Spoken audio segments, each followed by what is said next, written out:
Have you ever heard of de blauwe hap? Literally translated the blue bite. If you have, you probably served in the Royal Netherlands Navy like I did. After college, I had mandatory military service and I was enlisted in the Navy. The one part of my uniform that I still have is my officer's hat. And I thought, oh, it'd be kind of funny for the video for me to wear that. Turns out that between my time in the Navy and now, my hat has grown even more. So I can't even put it on, but here it is. And just to prove that I was in the Navy, we'll put a picture right there of me being sworn in as an officer. If you had asked me back then, do you want to go to the Navy? I probably would have said no. I'd much rather just go to work. However, looking back at it, I had a great time. I learned life skills such as leadership, chain of command, routine and order, and practicing that really served me well in my career. So I'm glad I went. But the thing I like best, and this is telling of me really enjoying food, is Wednesdays. Wednesdays is when we were served blauwe hap, Indonesian food, and a lot of it. So today we're going to cook one of those Indonesian dishes.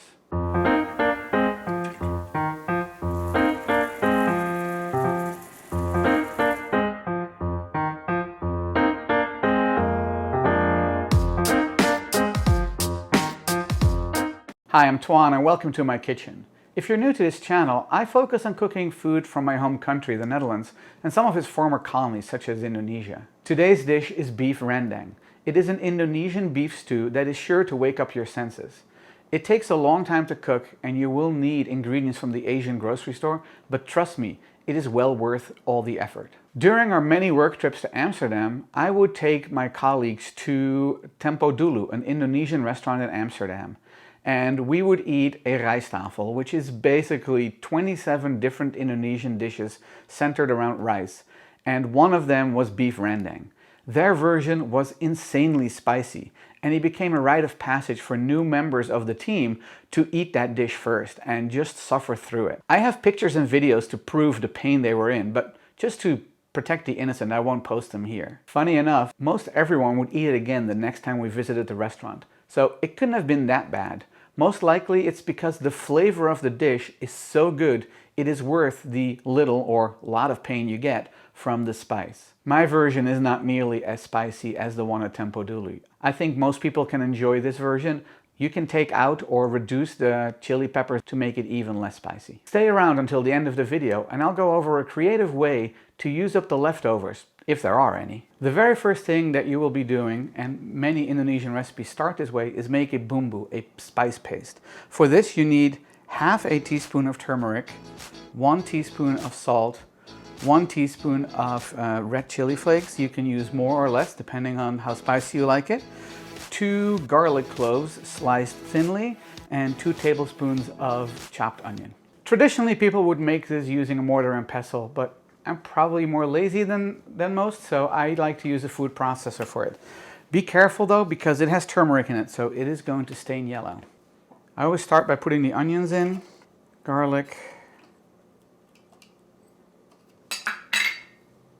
chili flakes, salt, and turmeric. And here we go.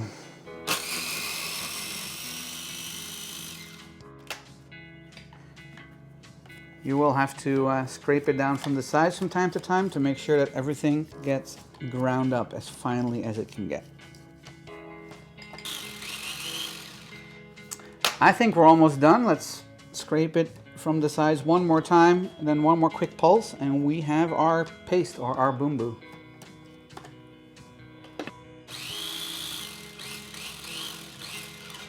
Okay, let's scrape everything out of the bowl. Make sure you get it all, because this is where a lot of the flavor comes from. The rest of the ingredients that you will need are 4 cups of full fat coconut milk. You really want that richness of the coconut milk in there. 1 kilogram or 2 1/4 pounds of chuck, cut in large chunks like this. 5 centimeter by 5 centimeters of lemon peel. Make sure you don't take any of the pith. The next ingredient you can only get at an Asian grocery store.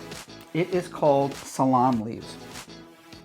They are available both fresh and dried. Over here I can't find fresh, I can only find dry. So we have used 3 of them. Now If you don't have these around, it's okay to use 3 bay leaves. The flavor will be slightly different, but it will still be equally delicious. You will also need 2 ingredients that will look a lot alike, but actually are quite different.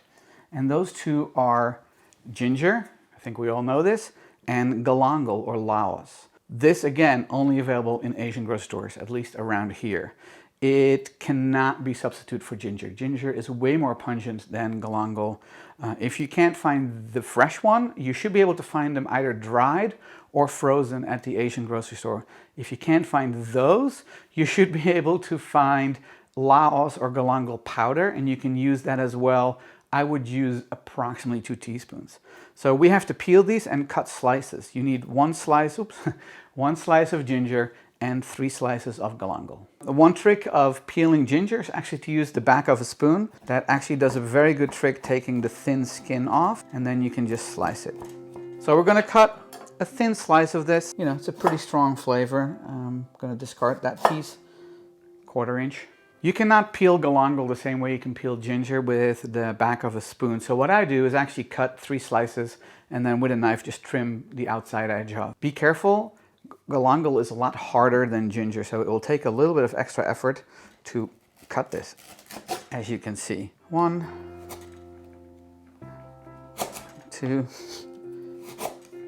3. This piece is rather large, so I'm making pretty thin slices, and then I'm just cutting off the outside edge. You're actually not going to eat this. This is going to be in the stew, and then before serving you take it out. Love the smell of galangal. Ooh, so good. And like I said, these are pretty big pieces, so we're okay discarding some of it. Galangal has such a unique smell. It doesn't smell like ginger at all. So even though people say you can use young ginger, young fresh ginger instead of galangal, I don't think it will give you the same flavor and aromatics to your stew. The smell of this is woodsy. I can smell some pine. I can even smell some Granny Smith apple in there.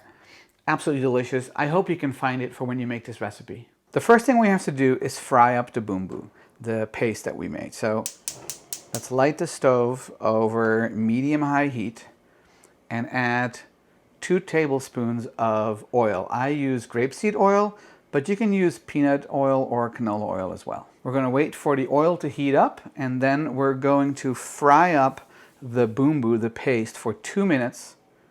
Then we're going to add the meat and stir that and fry that for another 5 minutes. Now that the oil is hot, we're going to add the bumbu. Adding the bumbu to the oil and frying it up first really helps to develop the flavor. And you can hear the sizzling already. Stir it around, and you want to fry this up for approximately 2 minutes. The fragrance coming off of this when you're frying it is just spectacular. While it may be tempting to go and take a big whiff of this bumbu frying up because it is so aromatic, don't do it. The chili flakes are releasing their oils, and when you take a big smell of that, you can actually get into a coughing fit. So resist the temptation. The perfume is strong enough that you can probably smell it without leaning over the pot. We're at 2 minutes. We're going to add the beef to this. Stir it around. Make sure that the bumbu covers all the pieces of beef. And what we're doing is we're marrying the two together, as well as browning the outside of the beef a little bit. So while this is frying up and I don't have to stir it right now, I'm going to grab the other ingredients so that they're ready to be put in there. So make sure that you get all the pieces of beef at least with a little browning on it. I stop just stirring. I start actually just making sure that the uncooked pieces are touching the bottom of the pan, so that they can get browned as well. And scrape off some of the paste from the walls. You want to make sure that that can all get mixed in with the rest of the ingredients. All right, we have been browning the beef for 5 minutes. Most of the edges are nicely browned, so now it is time to add the coconut milk. Next, we are adding the lemon peel, the salam leaves, the ginger, and the galangal. Gonna give it a stir. Kind of scrape the bottom of the pan so that the coconut milk can deglaze some of that fond that is at the bottom. Also, you want to make sure that everything is completely covered in the coconut milk. And now begins the long part of the recipe, and that is letting this cook. We're going to do that probably for at least 2 hours, maybe even 3. From time to time you want to stir it, make sure that all the pieces of beef, you kind of push them underneath the sauce for a little bit. You want to cook this until it is almost completely dry. We have been simmering the rendang for several hours, and this is where you want to end up. Now, sometimes it's hard to see if all the liquid has evaporated because of all the oil. So what you do is you push all the solids to one side, and then you just slightly tilt the pan forward and let all the grease just come to the front. So now that I've separated the fat that rendered out from the beef, the coconut milk, from all the solids, I'm going to use this large spoon to get it all out of there. It smells so good in here. Try to get as much as possible. I have to remove the ginger, the galangal, and the salam leaves. The big pieces of galangal, they're easy to find.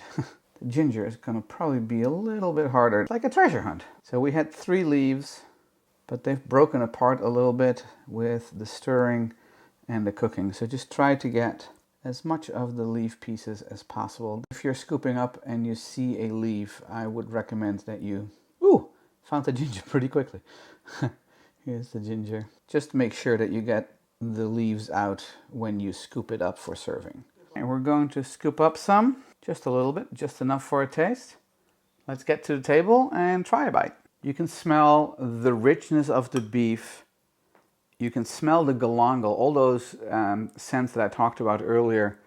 You can find here. There is just a slight hint of lemon. Let's have a taste. Eet Smakelijk. So good. The beef is unbelievably tender. It just melts in your mouth. You can taste this sauce that is just sticking to the beef because it's been cooked down so much. The richness of the coconut milk is in there. You can taste just enough heat for me from the chili flakes, but most of all, the beef shines here, and all the flavors combined are just absolutely delicious. In the beginning of the video, I said I was going to give you a hint on what to do with this beef if you had any leftovers. So because the sauce is cooked down and it isn't overly wet, what I like to do is actually put it inside like a little puff pastry envelope and make almost like an empanada with it. I hope you enjoyed this video. If you did, please click the like and subscribe button. Also, share it with your friends. And if you have any questions or you've made this dish and you want to let me know, please write a comment below. Thanks, and I'll see you at the next one.